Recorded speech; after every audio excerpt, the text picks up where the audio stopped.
Hey, what's going on? It's Kevin here, and welcome to Soviet Steel episode 20. And today we're looking at a new tank, the KV-3. Now, I did completely skip over the stock tank, not doing any videos on it because it has the 85mm. You have the stock turret. It's really just not that fun. You're not going to enjoy yourself at all unless you're maybe top tier and you can do some damage then. But other than that, you're really not going to enjoy yourself too much. And plus, the 107mm isn't that far up, so I decided just to go for that one quickly. But right now, I do have the 107, like I said, and I don't know if I will go for the 122. I might. I'll have to see what others say. Some have said the 122 is definitely worth it. Um, However, I could just start grinding right now up to the KV4, which really won't take that long considering I do have some free XP here, so only 32,000 more XP, so um, we'll see. I might go for the 122, but then again, I might not. If I do, it's probably for future use if I ever want to come back and use this 122mm. But for now, I'm using the 107mm, and I'm pretty happy with it. And I don't think I'm going to be going up to those packages just yet. However, though, obviously this tank does lead to the KV Fortress, which is a very, very good tank. A tank that a lot of people have talked to me about, really saying that I should get it, which is one of the reasons I started this line actually. But yeah, the KV4, it's just a great tank. I mean, it's a fortress. It's amazing. It's got a good gun. It's got so much armor, and it's just a beast of a tank. And it is what it is, a fortress. It's very hard to penetrate. Um, Unless you're looking at certain areas, because it has its weak points. Obviously, I mean, you can't have a tank with this crazy amount of armor and no weak spots. I mean, obviously the quote unquote tumor on its head, which is a very big weak spot, which most people can pretty easily hit. It depends on your distance and what kind of gun you're using, but usually you can penetrate that, hit it, but sometimes you can't. Um, and if you're dumb enough to just be shooting at the hole of the KV4, you can expect a bounce. It's got a good gun too, so you can expect some good fire coming right back at you. Especially with these, the 107, the Tier 9 gun, or the 122. Both these guns do so much damage, and they're really going to kick some ass in their tier. And then from there, obviously, it goes to the ST1 and then the IS4. So I really am looking forward to this tank, though. I've only played like 6, 7 games in this tank. I'm not at all like good at this tanks, you guys. I don't want you guys to get that assumption here. I'm not good at this tank. I really am not. However, I just want to show you guys some gameplay because Soviet Steel and Road Tier 10 are more about just me playing the tank, going through the line, and learning about the tank, not me sharing my expertise on the tank necessarily. That of course depends on what tank I'm playing, because some I am better than others with. But yeah, the KV3. But yeah, for my first game though, I do have it's pre-recorded, so I'm just gonna do a commentary over that, and then the second game we'll do a live commentary. So, hope you guys enjoy this episode. Alright, you guys, here we go for our first game. This is, of course, a pre-recorded game, but I decided to actually cut out some of the early game footage of me just like getting up to where I am right now from the spawn point, because it took a while in this tank. Anyways, we are on Sand River, a standard battle, I believe. Oh no, it's actually an assault battle, excuse me. It's kind of hard to see the map here, it's kind of small. But right off the bat here, I'm just using these sand dudes as sort of a hold down location. A lot of these guys are going straight up for this hill to the northwest of me. There's kind of a hill up there the tanks like to battle around. And if you get here somewhat quickly, or, if you just get here, the slower tanks on the enemy team are still trying to get up to that hill. And you can take advantage of that pretty easily if you just pop over that and check really quickly. When you do it though, you need to be careful, because if you are being the person that's the first one coming over, there's a high chance that you're just going to get destroyed. So you just saw there we had a light tank to my right. He's off the screen now. It might have been ELC MX, I can't tell. But basically I had him spot for me, because if I would have gone over there, I would have just gotten destroyed most likely from whatever's in the hiding in the back. So let a light tank scout that out, and then you can push up and really do your damage. Right here, I was trying to get this guy. Didn't have the accuracy to even try to get there, or the aiming time, excuse me, to even get there. But right now, we managed to clear out this area pretty well. Some guys obviously did get up to that hill. A lot of mediums did because they're fast enough to get up to that hill. And I was like, okay, I'm going to let those guys battle it out. Instead, I'm going to focus on this guy, because this guy here, the Borsig, will do so much damage. Obviously, because it's a German autoloader, and these guys just do so much damage. You got to get rid of them. So right now, I'm just helping this T-2064 get rid of this guy, and I believe the T-2064 gets him right here, and he does. And then next, we head for the Black Prince. And I made a dumb mistake here. You don't go for the frontal or hull armor on the Black Prince. You go for the turret armor. It was just a dumb mistake that I made. I wasn't thinking right. But you'll see as I get closer to him that I do correct myself. But yeah, aim for the hull or the turret on the Black Prince because it's much weaker than its hull armor, frontal hull armor, anyways. So right now I'm just getting in his face because I can beat him in a 1v1. I just need to hit that weak spot at the top, and right here I could just shot, but I wanted to aim in a little bit, make sure I wasn't hitting any thicker armor, and then the T-2064 just goes in at him and really just gives him his autoloader and really makes him pay. And I sneak a shot in there, turning over for the artillery. Someone else picks him off, and I'm like, okay, this game is going very well. I mean, like I said, we just kind of were at the light tank spot where they're going. Do what we can, what damage we can, especially those tanks that were trying to get to that little peak, like I mentioned earlier. Um, earlier, and it all worked out pretty well. So now we're up by quite a few tanks, and I'm like, those guys are still fighting in that corner. It's mostly just four TDs versus some light, medium tanks and some heavy tanks, I think. Mostly medium tanks, I believe, though. And I'm like, okay, well, I'm not going to spend my time going all the way over there. Instead, there's a Ferdinand who's just standing out in the middle of nowhere, trying to shoot at my teammates that are near the base. So I'm like, okay, I'm in a really great spot to counter him. So let me go ahead and do that. First shot hits him right on, does a lot of damage. The second shot hits him as well. Bit of a low roll there, but it damages his engine. And right here, he does manage to sneak back, but I push forward, kind of making it have. It basically makes him have to do something. He can either push back even more and just try to hide somewhere, or he can just try to fight and get a shell off or something, or maybe just relocate and try to get back into like a sniper mode almost. But instead, he just comes back up and makes it pretty easy for me to kill him.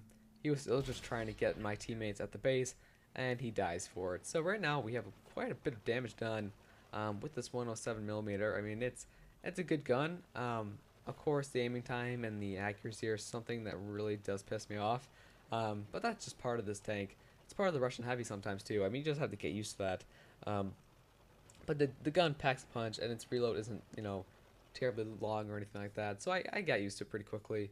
But it's a good tank. I mean, look at my HP, you guys. I still have a vast majority of my HP here, and I'm not even, I haven't even done any like side scraping or anything like that. You can do a lot of tactics with this tank, especially in like a city environment. On this Sand River map, you can just try to hold down on the sand dunes like I was doing earlier in the very beginning, just showing my turret to those enemies that were trying to get to that peak and really punching them. But really in this gameplay, that's all I was doing. I just made my way around the map, and I was just picking them off. And it's always nice to have a teammate too. I know that T-2064, me and him were riding together through a good part of this game here, probably like a third of this game. We were together fighting tanks, and that's a great thing to have. I mean, if you have two tanks, it's much better than just being yourself, especially in a tank like this where if you get tracked or flanked easily, you can really pay for that. However, like I said, having an extra tank with you, and if you have like a versatile tank like the T-2064, it just makes it all much easier. But in this game right now, it's just one medium tank left, and I was sitting here because I was like, maybe this medium is going to come down this hill and try to run away. But that's not the case, as you'll see. I'm just hoping, oh yes, please medium tank, please use your speed, come down, rushing down this hill and let me shoot you. Even though probably the T-2064 up there would beat me to it, but at least I could try. But you'll see soon here that is that the Ferdinand? I can't tell. I can't read the chat at all.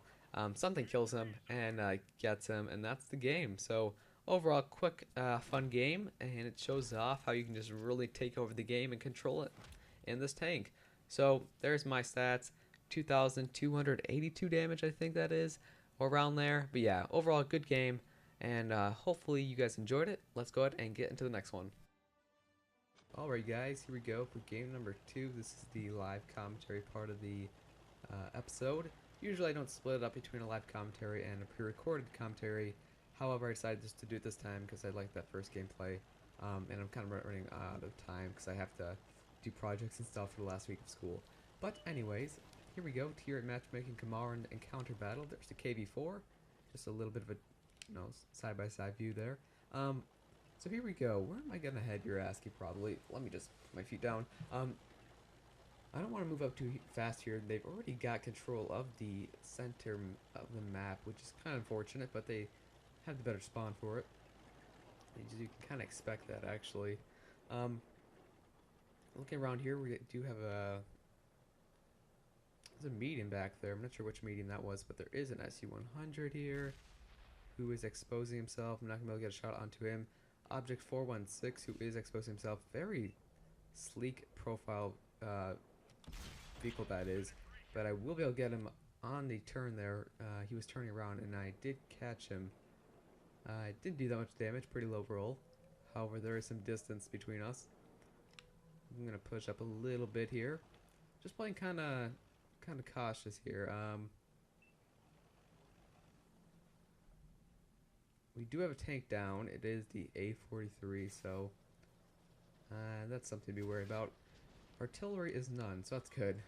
I love it when there's no artillery, especially on a tank like this. And that's what spots me. It is the... Ooh, hold on.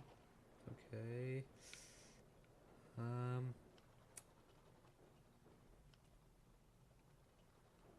I really want to get one of these guys that are just kind of like just trying to spot us. It's the light tanks and the medium tanks. They're just kind of fooling around here. I don't think I'm gonna be able to get one of them. I would love to track one of these guys right in front of my entire team here, but honestly, it's looking pretty hard because they're not gonna pop up here. I mean, if they do, they're gonna die. I'll be very surprised if they do that. However, there are tanks like this who are gonna pop out because they're hoping their light tanks are gonna spot something, so they move up, and that's when they take some casualties. Hopefully, someone can finish them off here. Ooh, someone just missed. Okay, that's fine. Okay, we have a... Ooh, where... Oh, hold on. There we go. This is the guy I was initially looking for, I believe.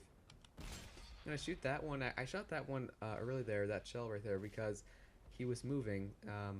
He was getting shot at, so he was about to move. So, could have probably waited like another half a second, and I maybe would have got that shell in him. But sometimes you just gotta make the shots when you can. Okay. This is a good spot, though. This is a good spot just to see how the battle is working out, just seeing what I can attack. Okay, that was a very poor shot there, I will admit that one. Hard to shoot sometimes with these guys moving so quickly. If I had a shell right here, I could end this guy. Oof, but someone else does. Good job. And here we go. I have ARL. I'm gonna go for that one, actually. That one, I think that one actually hit the building in front of him. That's fine. I think that would have hit him, but the SU-122 44 just one-shots him at 3/4 health, which is good. They're still capturing the base here. There's the VK. He's not gonna pop out. I'm gonna keep my eyes on that medium back there, that object 416. It's the problem is I need to watch the heavy too. Alright, let me move up a tiny bit here. I'm kind of in the open here, but trust me, I should be okay. Here we go. Maybe I can actually do some damage now. There we go. Okay, so me and the SU-122 44, I think our shells combined there, and we kind of both shot at the same time, so they combined. I believe, because I did get the little mark thing that lets me know that I penetrated the tank and did damage. So that's what happened, I assumed. Okay, there is a T-44 in that little ridgeline there. Is that Tiger gonna come around? I think he is. Oof! Wow, that was bad. I thought he was gonna keep going. I'm like, okay, I can get the shot easily, but then he stopped. So that's what happened there. This VK-45, is he gonna move out? He's getting shot at. I'm hoping he's gonna move now. And there he goes. And he's ammo racked. Awesome. You know, sometimes it's something you guys need to watch out for. If you see like an enemy getting shot at and they're kind of a bad spot, then most likely their mates are just gonna move. So just be prepared for that and just get your gun to the left or to the right of them. Usually they back up. So in my case, there was to the left, and I just shot at him, and I was able to ammo rack him pretty easily there. But now that we're up 6-4, we're capturing the base pretty handily. I'm gonna move up here. There's a T-25-2 literally right in front of my face here. I'm going to get down in this pit quickly. Might take a shot of damage or two. I'm going to stop here, get this T-44 out of the game quickly. And, oh my god, that was embarrassing. That was embarrassing. Okay, you guys can shun me in the comments for that. There's no excuse for that one. That was just bad. If I do that twice, I'm terrible. Okay. I think I shot a little bit too early there, and I got a little greedy. But that was terrible. You guys can say in the comments, wow, that was garbage. I don't know why I missed that, but I did. Let me go for this tiger back here. I don't know if I can even hit this tiger. It's not going to be easy. Accuracy decides to help me this time. It's funny how the accuracy went to complete shit to that tank that was so close to me. But the tiger, in the distance, it gets pretty easily. Maybe it's because I fully aimed in. This game is over now, so let me see if I can pop out and find something quickly before the game ends. And no. Okay, so sorry for those bad shells, you guys. Really, I'm still getting used to this gun. Like I said, if you're new to a gun, especially the Russian heavy, sometimes like the accuracy is so bad. Sometimes you just have to get used to it. This is one of those games, so we did do a decent amount of damage, I believe. Yeah, 1,857. So a good game there, you guys. Overall, two pretty solid games. I did better in the first one than the second one, but overall, two solid games. And hopefully you guys have enjoyed it. So if you did, leave a like. If you didn't, leave a dislike. Let me know why. But that's about it for this one, guys. Thank you so much for watching, and I'll catch you guys in the next one.